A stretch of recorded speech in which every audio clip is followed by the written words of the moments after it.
Naomba tuanze tu taarifa yetu moja kwa moja kwamba leo au kabla ya leo bodi ya ligi alipeleka barua ya wito kwa Yanga Africa akiwataka leo waende wakae kwa pamoja wakazungumze, kwa sababu ni wana michezo, ni watu wa mpira, jambo limekuwa kubwa, basi ikibidi waweze kulimaliza. Yanga Shekhe akasema wala isiwe tabu.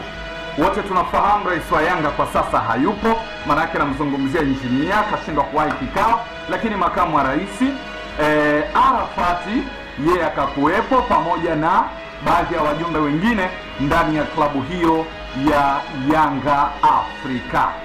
Bwana, watu wakaingia mule, wakajadili, wakazungumza kwa pamoja, mnasemaje? Bodi ya ligi akajaribu kutumia hekima, akajaribu kutumia busara, akajaribu kuwa mpole, shida yake dabi ichezwe. Shena mzungumzia bodi ya ligi na kuhadisia kile kikao kwa namna ambavyo kilivyokuwa. Watu wakazungumza pale, bodi ya ligi akajaribu kuwasilisha, jamani siye bwana, tuna moja, tuna mbili, tuna tatu, na shida yetu kubwa, tunataka hili jambo tulimalize tukistaarabu, tusiwape watu faida, hili jambo liishe, mpira uchezwe, sieni wana michezo, hili jambo mmetukaa kooni, Yanga mmefika mbali. Kwa hiyo kiutaratibu tujaribu kutumia busara tena, basi Yanga chezeni tarehe 15 na mambo mengine kama hayo.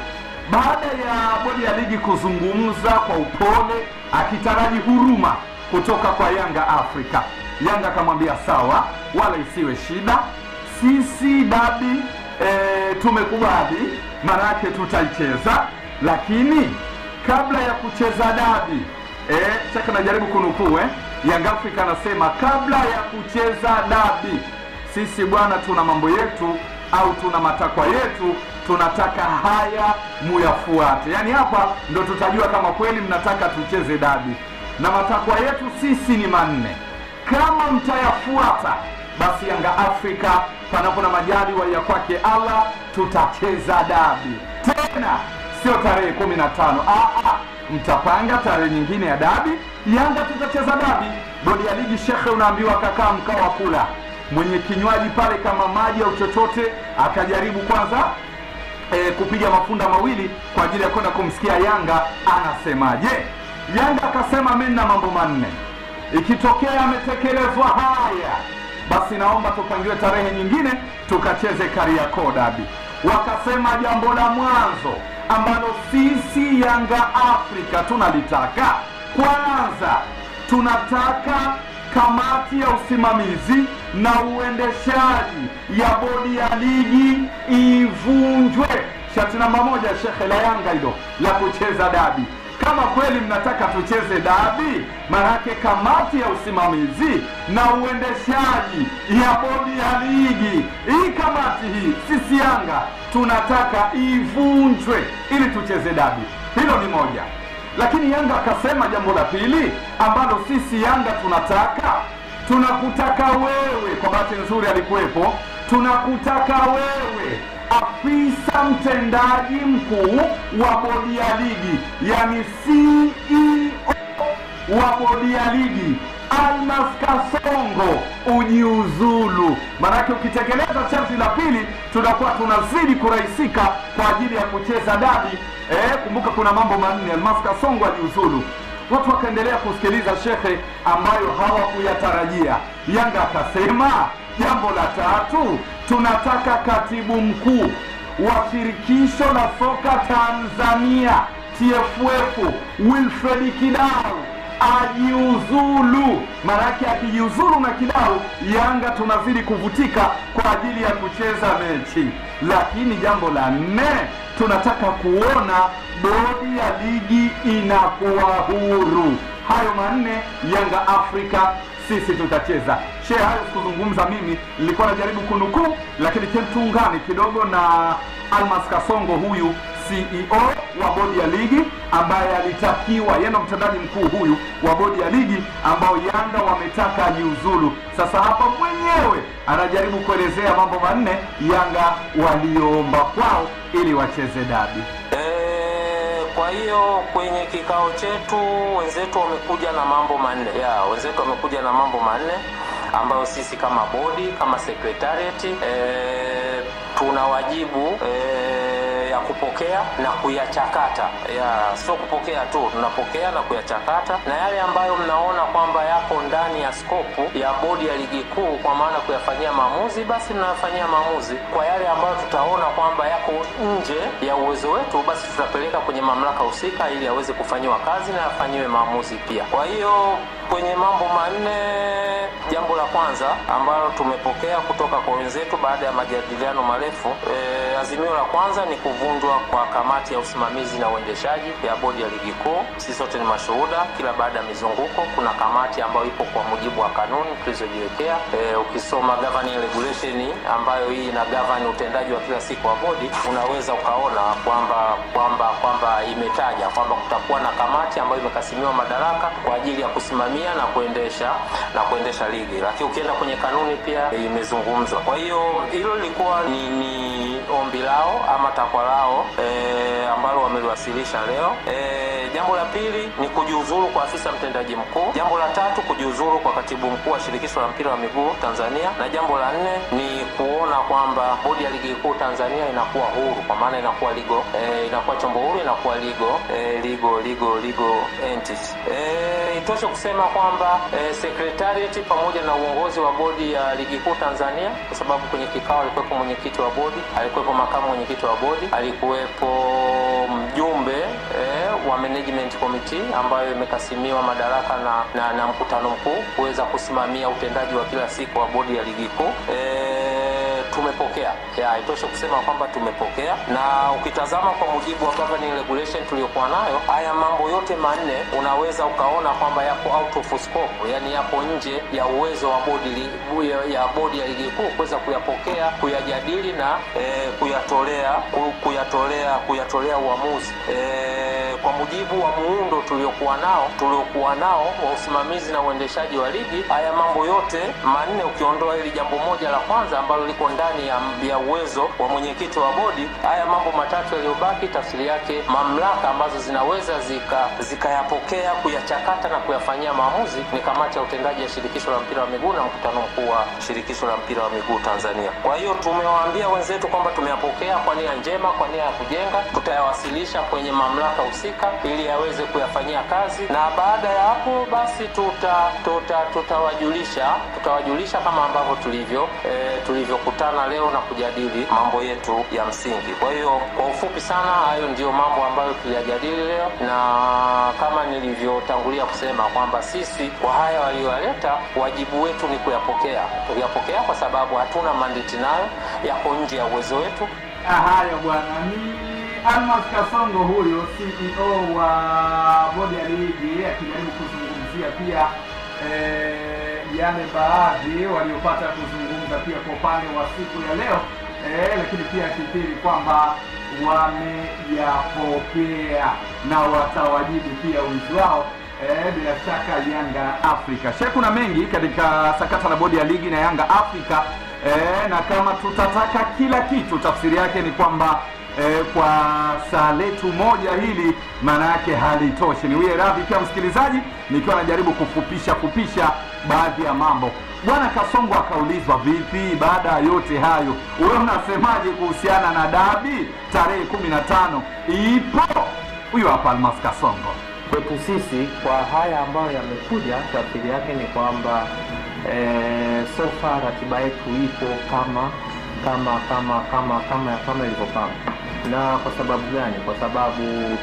Kwa sababu chombo kinachoendesha na kusimamia ligi ni chombo kingine tofauti na watu ambao leo wamekutana. Na ndio maana nikasema kwamba tumepokea and then tutapeleka sasa kwenye mamlaka husika zikiwemo hizo kamati na mamlaka nyinginezo. Kwa hiyo ukiniuliza mimi kama mtendaji mkuu, nitakwambia status quo ina prevail, kwa maana kwamba ratiba yetu tulisema kwamba mechi namba 184 itachezwa tarehe 15 mwezi wa 6 saa 11 kama sikosei. Kwa hiyo unaweza ukaona kwamba kwa kikao hichi tulichofanya akikuwa kikao cha kwenda kufanya maamuzi moja kwa moja, na ndio maana katangulia kusema kwamba sisi tuna wajibu wa kupokea na kuwasilisha kwenye kamati husika, kwenye mamlaka husika kila kipengele ili waweze kukifanyia kazi. Lakini kwa kujibu hoja yako ya msingi, kwa mambo ambayo yako ndani mimi ya uwezo wangu ambao nayasimamia, ratiba yangu ina prevail, kwa maana status quo ina prevail unless mpaka pale kamati hizo zitakapowasilisha zitakapofanya maamuzi tofauti na ambayo tayari ameshafanywa. Haya bwana Almas Kasongo huyo, baada ya kikao hicho na wote tukashuhudia kwamba Yanga Africa baada ya kutoka pale akatoa taarifa yake pia kwa umma, lakini kwenye taarifa hiyo pia akikumbushia kwamba hawatocheza mchezo wa tarehe 15 mpaka yale matakwa yao manne ambayo awali niliyazungumzia hapa yaweze kufuatwa. Yanga anasema yaweze kufanywa kazi, basi hapo pia wataweza kurudi. Bwana, jioni ya leo tukashuhudia kwa upande wa Yanga Africa, leo wakawa na mkutano na wanahabari na mengi yamekwenda kuzungumzwa, wakajaribu kutolea ufafanuzi kupitia kwa meneja habari na mawasiliano kwa upande wa timu ya Yanga Ali Shabani Kamwe, akajaribu kugusia kuhusiana na matakwa hayo ambapo mie mwanzoni niliyazungumza, na Ali Kamwe amekiri kwamba ni kweli kama matakwa hayo maana yake yatafuatwa, yani kama atafuatwa matakwa hayo, basi anasema wao wako tayari kucheza mchezo dhidi ya Simba, isipokuwa tu pale kwenye tarehe kidogo ipangwe ratiba nyingine, lakini kama matakwa hayo yataweza kufuatwa. Lakini kama hiyo itoshi, Ali Kamwe bana amejaribu kushtua kidogo alipogusia mchezo wa CRDB Benki Federation Cup, ambapo tunafahamu kwamba ratiba imetoka na mchezo huo unatarajiwa kuchezwa visiwani hapa nyumbani Zanzibar katika uwanja wa New Amani Complex, panapo na majaliwa ya kwake Allah. Bwana Ali Kamwe najaribu kumnukuu hapa akisema haya: niwaambie TFF pamoja na washirika wetu benki ya CRDB kuwa sisi Yanga hatutocheza mechi ya fainali ya kombe la CRDB dhidi ya Singida Black Stars hadi pale TFF watakapotulipa fedha zetu za bingwa wa kombe la CRDB msimu uliopita. Akamalizia kwa kusema sasa tumechoka kuleana. Bwana, ile mechi haitachezwa kwa mujibu wa Yanga, na ili ichezwe kigezo nambari 1 wanasema walipwe fedha zao, kwa sababu hawajapatiwa fedha zao za ubingwa wa FA kwenye msimu uliopita. Kwa hiyo sharti la kwanza, Ali Kamwe anasema zile fedha wao wamechoka kuleana, wamechoka kustahamiliana, wanataka fedha zao ndipo wacheze kwenye fainali ambayo imepangiwa hapa visiwani Zanzibar. Huyo hapa Ali Shabani Kamwe. Niongezea hapa tuonyeshe kama we are very serious kwenye hili. Nimeona leo imetoka taarifa fainali ya kombe la shirikisho la CRDB tarehe 28 Zanzibar.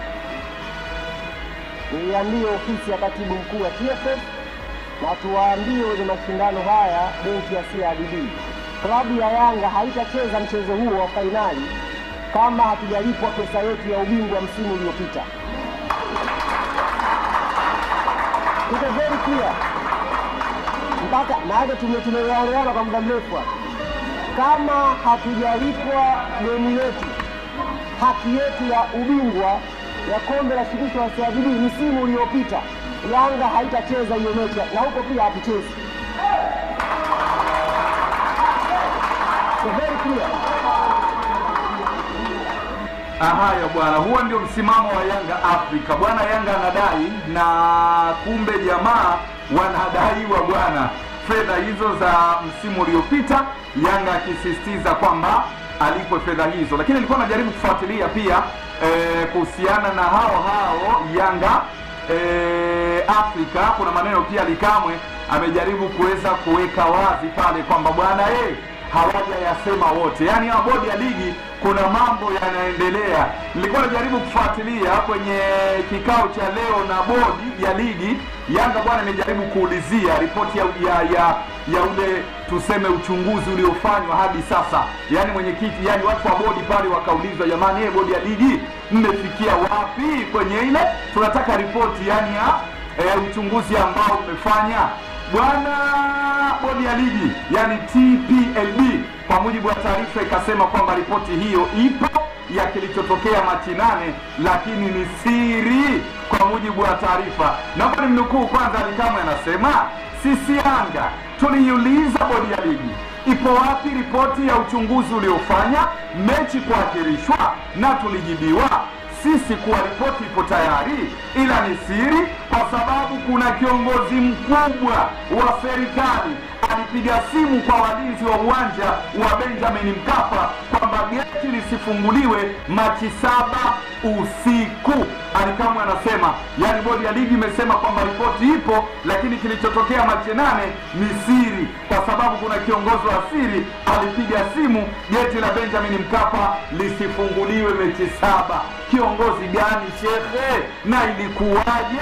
Yanga anajaribu kuihoji bodi ya ligi, lakini bodi inasema kwamba swala hilo ni siri. Shekhe, unaambiwa hapa ndio Yanga Afrika wamechanganyikiwa zaidi, yani hapa bodi ya ligi ndio imewachanganya Yanga. Imefanya ripoti ya uchunguzi, rudini tujuzeni kwamba bane imeonyesha kuna kadha wa kadha, lakini wanasema kwamba kuna kiongozi mkuu hajatajwa na ripoti ipo, lakini ni ya siri. Sasa kama siri, msimamo wa Yanga ni ule ule, hawachezi. Mimi nataka nitamatishe na hili la Alikamwe. Kuna taarifa ya kushtua, naomba wote tukawe nayo kwamba panapo na majaliwa ya kwake Allah, kwa mujibu wa taarifa ya mwisho ya Yanga ni kwamba Yanga hawachezi tarehe 15. Yanga hawachezi tena tarehe 18 dhidi ya Prison, na Yanga hawachezi tena mchezo uliobakia dhidi ya Dodoma Jiji, na Yanga hawachezi tena mchezo wa fainali dhidi ya Singida Black Star. Kwa nini nasema Yanga hawachezi? Bwana, Yanga wenye wao kwa mujibu wa taarifa, uongozi huo kupitia habari wake Alikamwe amesema kuwa endapo bodi ya ligi haitofanyia kazi matakwa yao manne ambayo wamewapa, hawatocheza mchezo wa Kariakoo, yani wa dabi iliyopangwa Juni 15, lakini hawatoshiriki mchezo mwingine wowote wa ligi. Tena bwana, Yanga anasema hatocheza ligi msimu ujao. Yani kama nani huyu Wilfred Kidao hajakaa pembeni, kama Almas Kasongo hajakaa pembeni, bodi ya ligi haijawa huru, sijui wale wajumbe, sijui ile kamati nayo haijavunjwa, mambo ambayo ni magumu kufanywa. Yanga wanasema mechi zilizosalia zote hizi hawatocheza, lakini mwakani hawatashiriki ligi kuu ya NBC Premier League. Mimi nataka tumsikie tena ili tumalizie hapa kwa Alikamwe na msimamo huu wa Yanga Afrika. Bodi hata jiuzuru, kama katibu mkuu wa TFF hata jiuzuru. Klabu yetu ya Yanga Africans msimamo wake ni huu: hatutashiriki mechi namba 184, hatutacheza mechi hizo laki za ligi msimu huu, mbili zilizobaki. Klabu yetu haitashiriki pia ligi kuu msimu ujao, yani sio kwamba ni hata hatutacheza mechi namba 184, hatutacheza viporo viwili vya ligi vilibaki za mechi mbili za ligi, na hatutashiriki rasmi ligi kuu msimu ujao. Taratibu nyingine zote zinaendelea kwa kamati tendaji. Tutakwenda wapi, tutafanya nini, tunajua cha kufanya. Na nitumie fursa hii kuwaambia wote ambao mnafikiri kwamba tunafanya mzaha, ndugu zangu, kwenye hili we are more than serious. Tuko serious zaidi ya mnavyodhani, zaidi ya mnavyofikiria. Tako ifunga suala la Yanga Afrika na yani kwa upande wa Alikamwe, yani kwa upande wa bodi ya ligi nafikiria tumewasikia, lakini pia kwa upande wa Alikamwe ambaye ni afisa habari pia naye vivo tumemsikia. Bwana, hapo ndio jambo lilipofikia, na leo baada ya kuitwa ni kama kwamba wamechomolewa, na wenyewe ndio wanasema kama hayo hatofuatwa. Almas Kasongo akiendelea kuhudumu, Wilfred Kidao akiendelea kuhudumu, kamati nayo ikiwepo. Maana yake mechi zilizobakia za NBC Yanga wanasema hawachezi, lakini mwakani panapo na majaliwa ya kwake Allah watawaachia ligi yenu bwana, muendelee kucheza huko. Maana yake hii ndio tafsiri yake, yani kina Pamba, kina Azam, kina Simba, lakini Yanga yeye atakuwa si bwana. Kupitia 0773932939 ndo namba yangu hiyo ya studio. Msikilizaji, mie leo nataka nikaongee na wewe kwa pamoja, nisikie maoni yako katika haya yanayoendelea baina ya bodi ya ligi na Yanga Afrika kupitia 0773932939. Mimi nataka usiku huu tukaugeuze usiku wa Yanga na bodi ya ligi. Baada ya hayo yanayoendelea, mimi nisikie pia maoni yako shekhe katika haya. Msikilizaji mpendwa, wewe una yazungumziaje? Simu ya kwanza hapa kwenye line. Halo msikilizaji. Habari njema, hapa faida msikilizaji. Nani kutokea wapi? Alberto Marcos, maeneo ya Shakani. Umepotea, karibu sana kaka.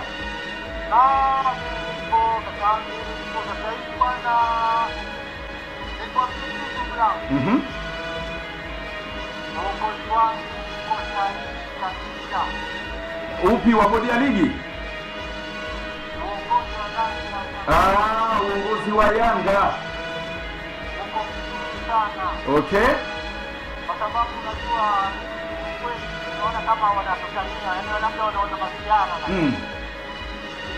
Ikiwa na chama. Unaunga mkono asilimia 100. Okay, kama wanachama wa Yanga mnaunga mkono 100% na mko pamoja na viongozi wenu. Tuko pamoja. Na Alberto, unadhani kweli mko sahihi kufanya hivi? Kwa nini ni jambo lisiishe tu Alberto? Kwa sababu unajua kuna mambo mengi yanafanyika. Kwa hivyo yangu tunapeleka barua asubuhi katiwa. Lakini toka tupeleke barua ya kutaka majibu wewe kwa nini mchezo unaendelea? Hata hivi huko Yanga. Alberto, mimi uko siko huko mimi Alberto. Tuko pamoja na kushukuru sana pia Alberto kutokea maeneo ya huko. Hiyo ilikuwa ni simu ya kwanza kupitia 0773932939 kwenye line. Mwingine huyu hapa. Halo msikilizaji. Wa alaikum salaam, habari? Safi kabisa, kwa faida msikilizaji. Nani kutokea wapi? Kutokea maeneo ya huko. Bwana karibu sana. Wewe unauzungumziaje huu mjadala kati ya bodi ya ligi na Yanga Afrika?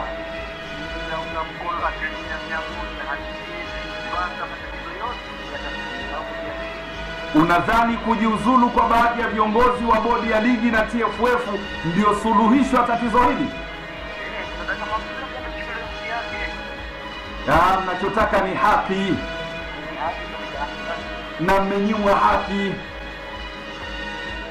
Sawa bwana, mimi nikushukuru pia kutokea maeneo ya huko. Hiyo ni simu ya pili kupitia 0773932939.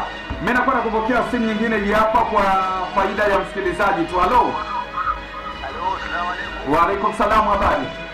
Safi, mambo vipi? Safi kabisa, kwa faida kwa msikilizaji. Nani kutokea wapi?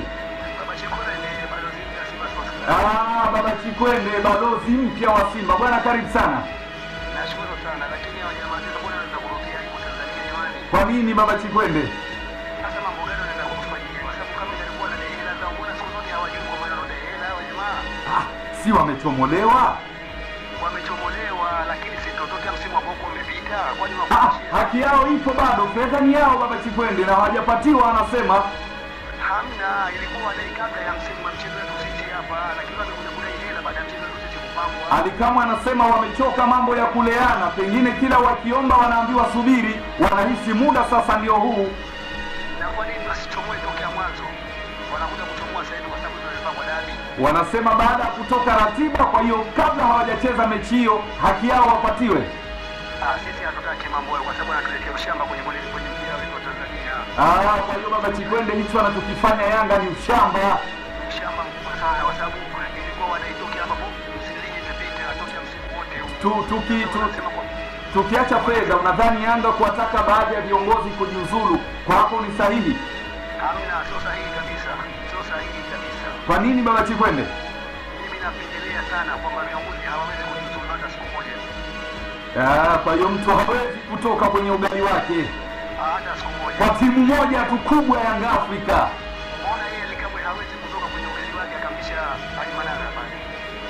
Baba Chibwana, mimi nikushukuru sana pia kutokea maeneo huko. Nashukuru sana, lakini mabihaji Yesu na chobala, waache ushamba kidogo. Haya bwana, mimi nikushukuru pia kutokea maeneo ya huko. Huyo ni Baba Chikwende kutokea maeneo ya kule Dole. Lakini mwingine huyo hapa kwenye line, alo msikilizaji. Habari kaka. Safi kabisa, kwa faida tu ya msikilizaji. Na nitokea wapi?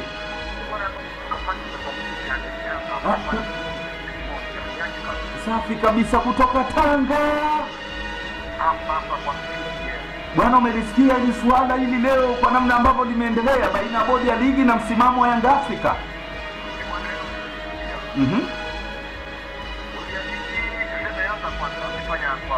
Okay.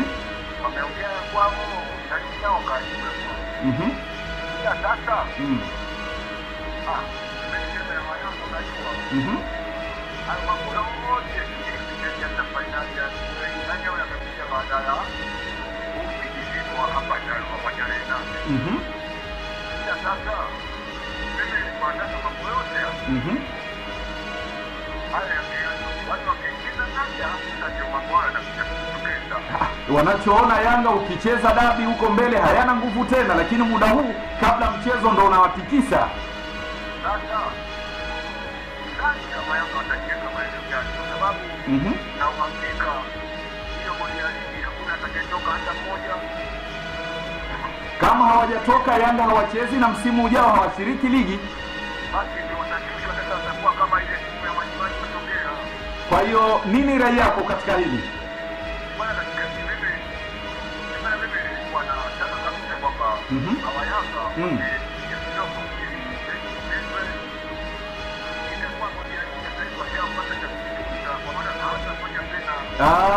Manake pashatosha hapa. Mimi nikushukuru sana pia nisalimie Tanga. Haya bwana, tuko pamoja. Nikushukuru pia kutokea maeneo ya kule Tanga ambako Bahari FM inafika na inakata mawimbi. Bado naendelea kupokea simu, takriban simu 2 kutoka sasa, ikiwa tayari saa 1 na dakika 34. Msikilizaji mpendwa kwa saa za nyumbani Tanzania. Huyu hapa kwenye line. Hello kaka Ulamu, assalamu alaykum. Wa alaykum salam, habari? Alhamdulillah, nashukuru Mungu kwa kupata line kwanza. Asante pia, karibu bwana kwa faida tu msikilizaji. Kwa faida msikilizaji bwana, hii sauti ya Konda Mtulivu kutoka pande za Jendele ya. Konda Mtulivu kutoka Jendele, karibu. Uhakika.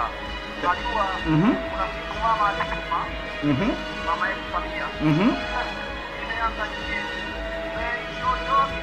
mtoto gani kwa jina za mwingine umefahamu.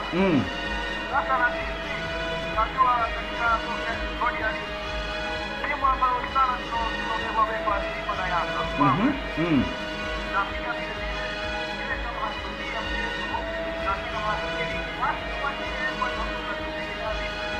kwa hiyo tumridhie wewe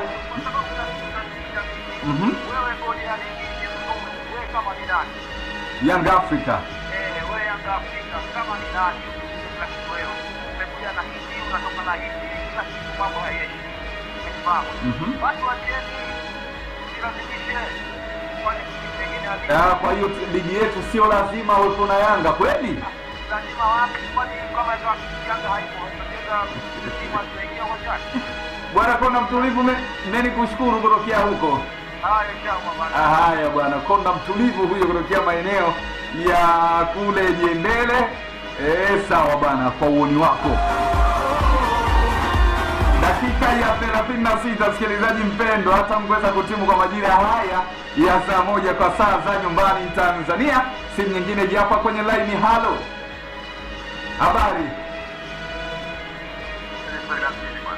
Yahya Serifwe, wilaya mjini. Mstaafu kwa sasa. Sasa bwana ametuacha na sababu wewe. Lakini naona mpira umeharibu ligi kwa sababu yote kama vile ya Sweden. Ndio. Basi nafikiri na yote yatakatuwekwa. Okay. Naona Yanga tunaenda kurudi. Ndio. Sasa wameanza kuharibu kama matokeo yake ndio haya. Sasa tulijikwaa kweli tuanguke kabisa. Kule tulijikwaa, ina maana tuko tayari tuanguke kabisa. Najua kwa sababu najua Simba na Yanga. Nikisema maneno yao kusikilizwa ni mara moja, kwa sababu inaonekana ni timu kubwa hapa Tanzania. Ndio. Na huyo yuko mmoja anasema kama Yanga hilo ni swala kubwa sana. Kabisa. Kama Yanga ni kwa sababu ni mabasi kama kwa chama cha sana. Lakini naona bado mambo ya Simba na Yanga ni Simba na Yanga hata ngoja kwa sababu wao ni mchezo ule. Basi kama ndio yote kwa hivyo naona bado tatizo moja ni pamoja na rais wa Simba kushabikia timu moja. Pengine tukisimamia kwenye mawazo yako kwamba bodi ya ligi awali alikosea, unadhani nini afanye sasa kurekebisha? Mimi naona kurekebisha kwa liko waondoke watu watacheza mpira basi. Maana yake afuate matakwa ya Yanga. Maana yake afuate maelezo ya Yanga. Ufuate maelezo ya Yanga kama kweli unataka mpira uchezeke. Lakini kama bado unataka vurugu kwa sababu Yanga wanadai mambo yao. Hakuna swala la kuwajibu. Haikuwa uwanja kwenye mazoezi. Leo kama kwa sababu timu ligi ikicheza. Bali ipo milioni 5. Wali tupia sisi na tunafanya sisi na Yanga kwa mazoezi. Na wakatoa faida shilingi 3 milioni 5 na Yanga wamesema. Maana yake hakukuwa na haja ya mchezo kughairisha wa awali. Lakini kwa hakuna haja kabisa kwa mtu mwenye kujua mpira na mtu mwenye maelekezo. Wajua mimi naona hapa kwa mpira. Wale si kwa watu bali wengine kwa mpira. Kwa sababu sisi tunapenda mpira tangu enzi na enzi lakini tunatoka kama hayo madogo. Niko tunatazua. Ndio. Tunakuja mtu mwingine anakuja mbunge. Kwa siasa yote anakwambia kama hali kama hii. Lakini watu kupani wale na kanuni kabisa. Na wale wao ni kwa mpira mchezo ana kwa hatua nyingine. Wanaanza kama kuna watu wamezuia kule watu wamezuia sema kwa mabesi. Sawa bana. Mimi nikushukuru sana pia kwa mchango wako. Haya bwana, asante pia. Dakika ya 39 msikilizaji mpendwa, tangu kuweza kutimu kwa majira haya, mimi nakwenda kupokea simu nyingine. Kumbuka ni usiku mwingine huu wa Yanga lakini pamoja na bodi ya ligi. Bwana kwenye line, halo. Habari yako kaka? Habari nzuri za kwako? Safi kabisa. Kwa faida tu ya msikilizaji, nani tokea wapi?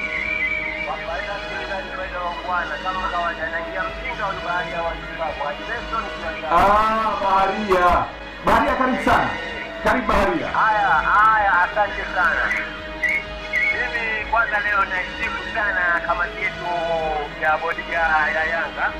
Kwanza kupata mwaliko kwamba wanaitwa na TFF na hawakutarau. Na wameenda wamesikiliza nini cha kuambiwa na nini wamejibu. Walichojibu ni sahihi kutokana na kamati yetu ya Yanga. Kutokana na mchezo wetu wa dada. Okay. Kwa hiyo wewe uko pamoja na Yanga? Mimi niko pamoja na Yanga. Wameachomoa mengi. Bodi ya ligi na pamoja na TFF wameachomoa. Sisi tulikuwa tunaona kombe la shirikisho tumeshalipwa pesa zetu. Lakini kumbe bado sisi tunadai. Ingalikuwa Yanga anadai, ingalikuwa sasa wewe ungalimwita mzee wa madeni star. Wewe mwenyewe ungalikuwa unaingia upatu madeni star. Haji Beso kutokea Tiani Gereji umefahamika, na mimi nikushukuru sana pia kwa mchango wako. Haya bwana, ni Haji Beso huyo kutokea maeneo ya Tiani Gereji kwa mchango wake. Tayari dakika ya 40 msikilizaji mpendwa, kuelekea dakika 41 tangu timu kwa majira haya ya saa 1 leo bwana, baina ya Yanga na bodi ya ligi. Bodi ya ligi kama kwamba ameichomoa Yanga Afrika, na jioni ya leo Yanga wamezidisha baadhi ya mambo wakisema kama viongozi hao hawatajiuzulu au mambo manne walioyasema haya kufanyiwa kazi, Yanga anasema tafsiri yake hatacheza michezo hiyo, lakini pia hatashiriki ligi msimu ujao. Ya 43 bado naendelea kuangazia taarifa mbalimbali kwenye yale tu yaliyopata kuweza kujiri kutokea nyumbani hapa Tanzania. Nilikuwa najaribu kumfuatilia pia kuhusiana na shirikisho la soka nyumbani Tanzania, yani TFF pia kwenye siku ya leo, jambo kubwa kabisa ambalo limefanyika chini ya rais wa TFF Wallace Karia wakati wa hafla ile ya utiaji saini makubaliano ya programu ya afya ya moyo kwa wachezaji na taasisi ya moyo ya Jakaya Kikwete iliyofanyika kwenye ukumbi ule wa JKCI pale Muhimbili. Mimi nataka tumsikie hapa Rais Karia baada ya kutiliana sahihi na makubaliano ya programu hiyo ya afya ya moyo kwa wachezaji na taasisi ya moyo ya Jakaya Kikwete, huku akisema pia itakwenda kusaidia vijana wachezaji wazawa, lakini hata wale wa nje. Msikie huyu hapa Rais Wallace Karia. Mheshimiwa Mkurugenzi, mimi ni kushukuru sana. Michezo iko mingi, lakini jambo la kwanza, miezi kama sio mitatu minne, ulinipigia simu kuhusu hili jambo. Nilifikiria sana kwamba kuna michezo mingi, kuna wanariadha, lakini kwa nini umetuchagua sisi tuanze mahusiano haya ya kushughulika na afya ya moyo kwa wanamichezo kwa kuanzia kwa mpira wa miguu?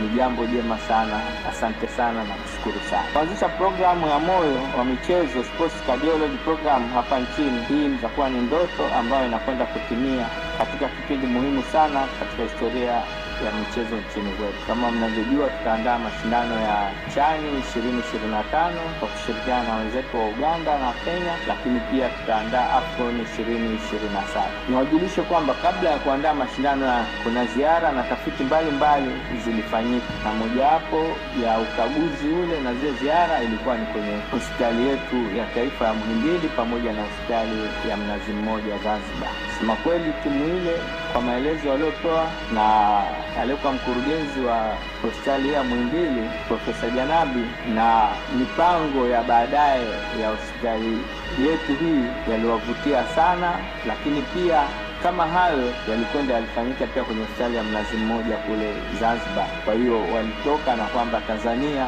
angalau wachezaji watakapokuja kutoka duniani watakuwa wako sehemu salama, lakini pia nahisi hili litaongeza sana ile heshima yetu na kuhakikisha kwamba angalau unapokuja kucheza mpira Tanzania watakuwa wako salama. Mheshimiwa Mkurugenzi, sisi tuna vituo viwili vya ufundi, Kigamboni na Tanga kule Mnyanjani. Sema kweli, katibu anajua ninavyohangaika kila siku na wakurugenzi wa halmashauri hizi za Kigamboni na Tanga kuhakikisha kwamba angalau kwenye vituo vyetu angalau kuwe na kituo cha afya ambacho pia kitahusisha na sports medicine. Haya bwana Wallace Karia huyo akizungumza pia katika hafla hiyo baada ya utiliaji wa saini, lakini pia akizungumza kwa namna ambavyo watanufaika baada ya mpango huo. Mimi nataka nikukumbushe tu kwa upande wa timu yetu ya taifa Tanzania ambao kwa sasa bado inaendelea kujifua, yani kujiweka fiti kuelekea katika mchezo wa pili dhidi ya Eswatini ambao utachezwa Juni 11, 2025 kwenye mashindano ya COSAFA 2025, na wote tunafahamu kwamba katika mchezo wa kwanza Tanzania ililala katika michuano hiyo ya COSAFA au katika mashindano hayo ya COSAFA. Tumsikia hapa kocha timu wa taifa Tanzania Taifa Stars Hemedi Suleiman Morocco akizungumzia mchezo wa pili unaotarajiwa kuchezwa Juni 11. Maandalizi yakoje? Kwa kifupi, Hemedi Morocco anazungumza. Awali namshukuru Mwenyezi Mungu, nafikiri tuko vizuri na kama ambavyo umeona hali ya hewa ya baridi, tumejaribu kufanya mazoezi na nashukuru Mungu wachezaji wameadapti vizuri. Sio, tumemaliza section yetu leo. Nafikiri tumepata muda wa kurecover baada ya mechi ya kwanza. Sio. Haya bwana, ni Wallace Karia huyo, kumradhi, Hemedi Morocco, mwalimu wa upande wa timu ya taifa Tanzania Taifa Stars, akijaribu pia kuweza kuzungumzia kwa namna ambavyo amekiandaa pia kikosi hicho. Dakika ya 48 bado, naomba nikiri kutokana na muda na mambo mengi, lakini tumombe Mungu atupe uhai pamoja na afya zilizokuwa njema, manake kuelekea siku ya kesho nitakuwa na shida zaidi na wanachama, wapenzi, mashabiki wa klabu ya Simba. Kama huna taarifa, pale kwa wekundu wa Msimbazi klabu ya Simba pana wachezaji wawili pale shehe wazawa pale kwa Simba.